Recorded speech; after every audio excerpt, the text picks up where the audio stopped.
Good morning. It's Jason Shine. I'm getting ready to go do this job this morning. It's the first time I've used these products. This product. It's a Tank Booster Pro. Some of you guys maybe have already put one of these in. My issue with this job is that guy currently has an 80-gallon water heater. It's leaking like hell. It's 25 years old. And he got his money's worth out of it. Unfortunately, I can't get him a Rheem 80-gallon water heater right now. Maybe in a month or two I can get an 80-gallon, but that's not helping him today. So we could go with an 80-gallon commercial water heater, which is going to be very expensive. So I came up with, and I'm always trying to basically do shit the way I would do it at my house. You know what I mean? Not about spending other people's money. Do the best I can to keep the cost of shit down. So anyways, here's what we got, guys. We got this Cash Acme booster system. Basically what it does is it's a tempering valve. Unlike the other one, the ones we used to use, I don't know, maybe they were Cash Acme too. This is obviously a lot better system, easy to install. Everything is this just goes like this on the bottom, attaches to the water heater, like on the top of the water heater. This corrugated hose, which has no rubber in it. It's a fully stainless steel hose. This will go like this, hooked up. Let me get back a little bit.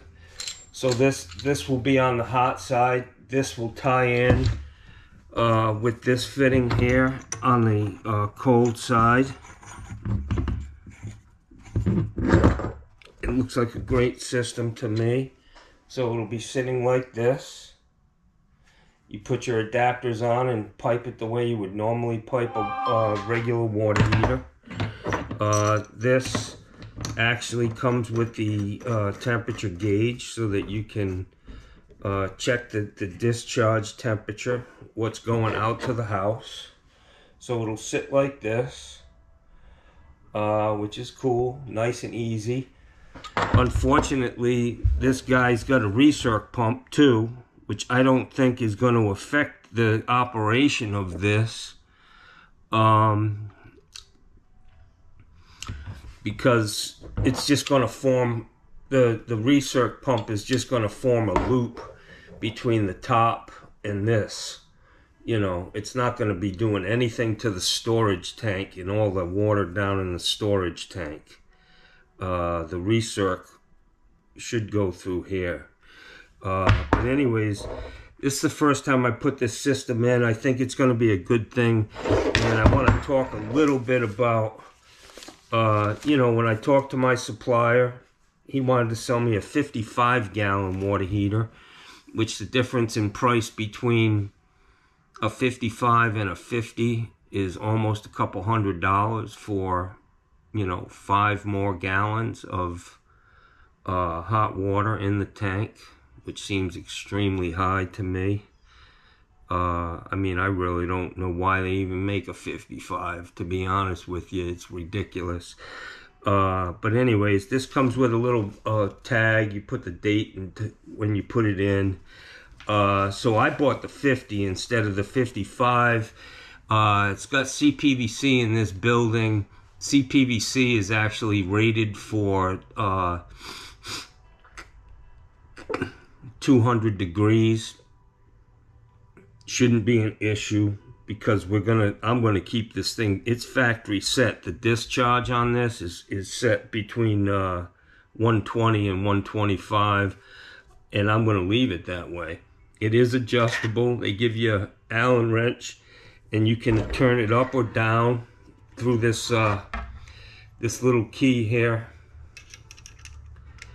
This adjusts the temperature, the discharge temperature.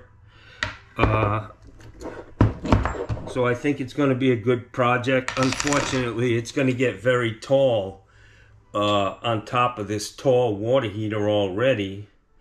I have to put a pump on top of here, a recirc pump, and then go down.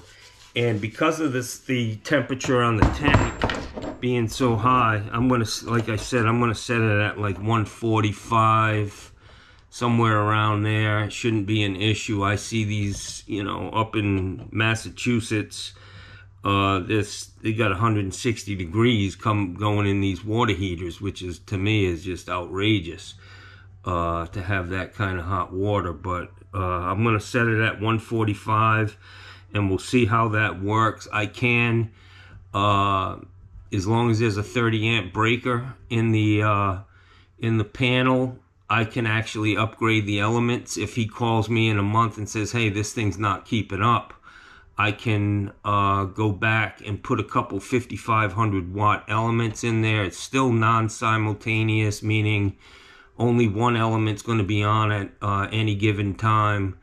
As long as the wire is correct, and which I believe it is, it's gonna, if it's got an 80 gallon in there now, I'm sure that the breaker is a 30 amp. They've been doing that for a long time down here.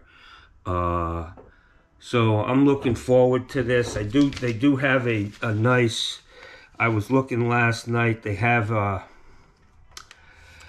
chart that shows you how much this thing produces. It's about 50%, man. So it's about 50% more hot water. So if I've got a 50 gallon heater, we're going to be right at 75 gallons, and you can up that or down or lower that by controlling the temperature in the tank.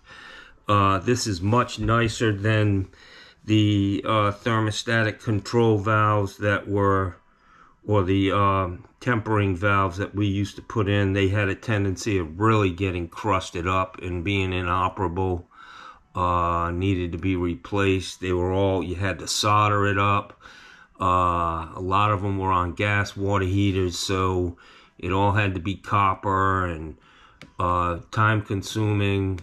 And this is just easy. They made it easy to do this. It comes with all the washers. I've got to read this. I don't know if this is some kind of a thermometer that you put on. That'll show the temperature, but the gauge is a nice addition to this. And I'm looking forward to getting this thing back in, getting it installed. I did realize, you know, last night, it's always, you always have to check, man. And I could have got it from Amazon for about $50 less than my supplier. Go figure. So, you know, the thing with suppliers, we have competing interests. I'm trying to keep my prices low, and they're obviously trying to sell as high as they can. He wanted to sell me a 55 gallon heater for almost a couple $100 more for an extra 5 gallons of water. He also clipped me for another 50 bucks on this Cash Acme deal here. The same exact animal I could have got for almost $50 less. So you got to do your due diligence, guys. You got to fucking check the prices. Like I said, we have competing interests. And I know I can tell it in the sound of his voice, because I'm a stickler for that, man. I'm a stickler for not spending people's fucking money, you know? Passing it on. So that $50, he's not only making what Amazon was making, but then he's adding on he's making what I should have been able to tag on to that item. You know what I'm saying? So it's it is what it is, you know, and you just gotta do what you have to do, man. It's we're not in this business to make friends, you know. We're here to fucking do business. And sometimes, man, you get into it with these guys because you definitely have competing interests. So I'm doing the best I can to keep my customers' prices down. And it's not about making money for me at all. I enjoy getting out there solving problems for people. And I make good money, man. I don't, you know, but I'm not fucking greedy, man. Simple as that. So I'm really, I think this is cool. It appears to me that this part of this, without the temperature gauge, this is what they put underneath, like on a Roman tub where you don't have a pressure balance situation. This is basically the same thing. Underneath, in a cabinet in the same bathroom, you would pipe the pipes from the Roman tub or the garden tub into the cabinet. They would tie into this, and you could temper that water instead of it not being tempered. That was a big sticking point. You know, you're trying to fill a goddamn tub up with water, and now you gotta do all this craziness. And what kills me is there are literally hundreds of thousands of houses without them, and it's not a problem. So therein lies the problem with code changes. You have to wonder why these code changes come apart. Is it for the safety of the general public, or is it because of a lobbying effort by a manufacturer who makes a fucking killing? Think about it, man.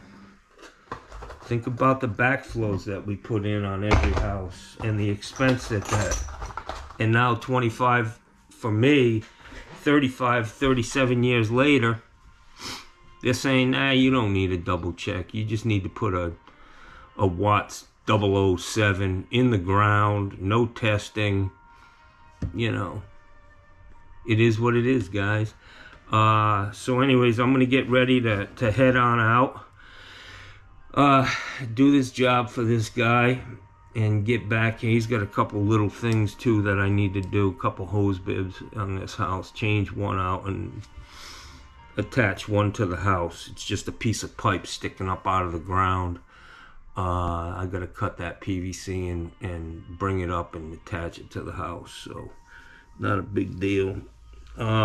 Anyways, guys, have a great day.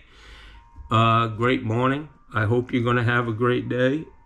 Johnny's got to get dressed. I went to the Y last night, and I felt good, man. I mean, I swam a lot, went in the sauna, went in the steam room. It was late when I got there, probably 7:30. There was really nobody in the place. And I was looking around, and I've been a member of this YMCA for since it was built, man. I mean, I was there when they first opened the doors, and it was gorgeous. And it still is, but it's showing some wear and tear. And they're in the process now of getting these big beams. The roof over the pool is just a work of art. Unfortunately, there's some pretty big timbers that hold those big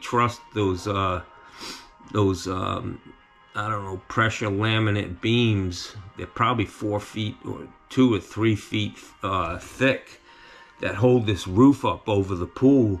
They look good on the inside, but the outside, the tail ends of them, they're getting damaged. So they're replacing all of that. But there's a lot of stuff that can be done there. It's a beautiful facility. They've had issues with money. You know, there's been a lot of new places that have opened up that have taken away people from this YMCA. And I talked to the lady at the front desk, and I'm like, this is you know, I wouldn't have a problem with going there and donating 2 hours of my time every Thursday to sweep up or do some maintenance, or call me, you know, if you need a new fucking shower head or whatever.